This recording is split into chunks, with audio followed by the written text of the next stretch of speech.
नमस्कार साथियों। जब हमारा देश भारत आज़ाद हो रहा था 1947 में, उस टाइम जो अंग्रेज़ थे वो एक ही बात सोच रहे थे कि हम भारत देश को आज़ाद तो कर रहे हैं, हम इंडिया को आज़ाद तो कर रहे हैं, लेकिन ये फुलिश इंडियंस देश चलाएंगे कैसे। उन्हें सबसे बड़ी शंका ये थी।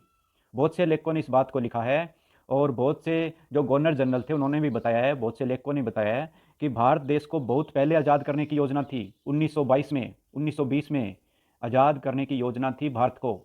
लेकिन सबसे बड़ी प्रॉब्लम यही आ रही थी कि उन अंग्रेज़ों को ये शक था कि ये चलाएंगे कैसे देश, क्योंकि उन्होंने यहाँ की जनता को, यहाँ के जो लीडर थे, जो मौजूद लोग थे, वो उनके संपर्क में थे, उन्होंने देख लिया था। उन्हें ये शंका थी कि ये जो इंडियंस हैं, भारतीय लोग हैं, ये देश चला नहीं पाएंगे। और साथियों, उनकी शंका को हमने बिल्कुल सत्य साबित कर दिया है। आज़ादी के इतने वर्षों बाद हम जो उनके मन में एक शंका थी उसको हमने बिल्कुल सही साबित कर दिया है।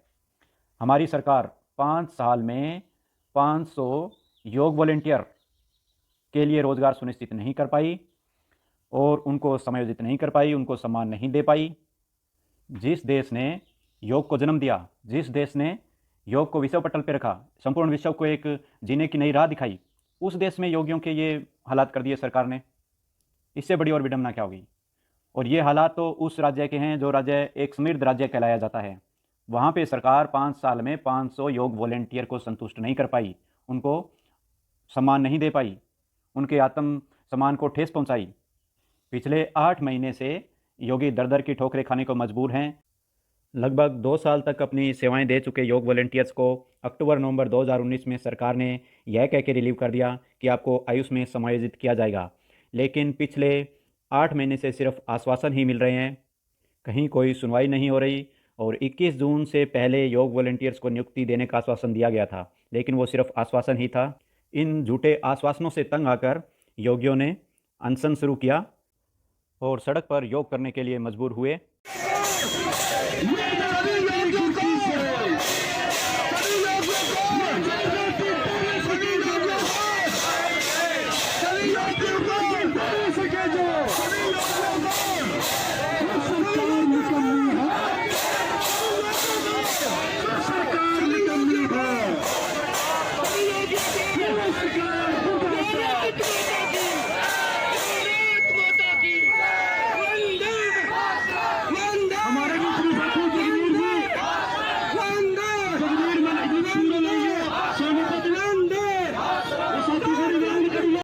इस दौरान करनाल के जो सांसद हैं वो पहुंचे योगियों के बीच में और उनको पानी पिलाकर उनका अनशन खत्म करवा दिया गया।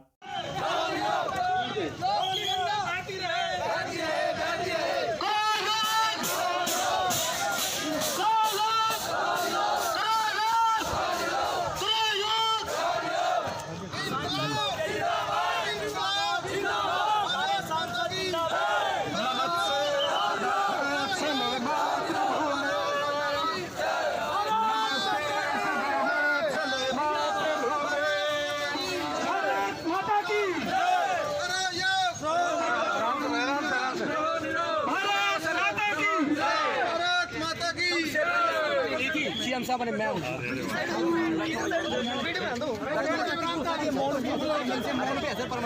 परमानेंट मोहन पे असर नहीं 4 दिन से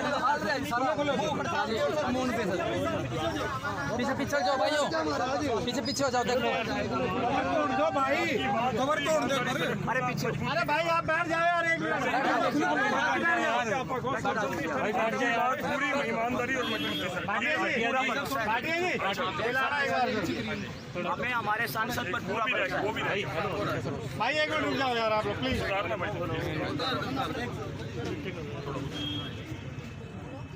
इनकलाब जिंदाबाद, इनकलाब जिंदाबाद, करो योग, करो योग, माता की जय, माता के। धन्यवाद, आपने आज मेरे कहने पे पानी की घूंट पी है। जो विश्वास आपने मेरे से मांगा है, मैं वो विश्वास आपके सबके सामने, मीडिया भी है, मित्र भी है, कि मैं आपकी बात अभी तुरंत थोड़ी देर में माननीय मुख्यमंत्री जी के सामने रखूंगा और आपका भाई बन के आपका पक्ष रखूंगा। संजय भाटिया जिंदाबाद, जिंदाबाद, जिंदाबाद। मैं भी आपको विश्वास दिलाता हूँ, एक भारतीय संस्कृति का डॉक्टर होने के नाते कभी भी आपके पीछे नहीं हटेंगे, सदैव। जैसा कि आपने देखा, सांसद महोदय ने पानी पिला के अनशन खत्म करवा दिया। तो देखिए, जितने भी अनशन स्थल है, जितने भी धरना स्थल है, वहाँ पे अनशन को ख़त्म करवाने के लिए जितने भी लीडर आते हैं उनका पानी बहुत ही मीठा होता है, उसमें मीठी गोली घुली होती है जो कि पीने वाले को बहुत ही अच्छा लगता है वो पानी। तो वो पानी तुरंत पी लेता है और फिर खुश होके अपने घर वापस आ जाता है। सभी धरना स्थल पे यही होता है।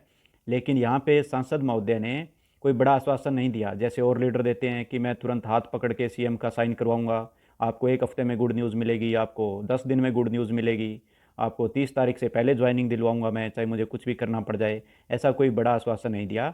उन्होंने स्पष्ट कहा कि मैं जल्द ही मुख्यमंत्री जी से बात करूंगा और आपकी ज्वाइनिंग करवाएंगे। तो ये कुछ सकारात्मक लग रहा था जैसा इन्होंने बोला। तो हम उम्मीद कर सकते हैं कि योग वॉलेंटियर्स की ज्वाइनिंग हो पाएगी जल्दी ही।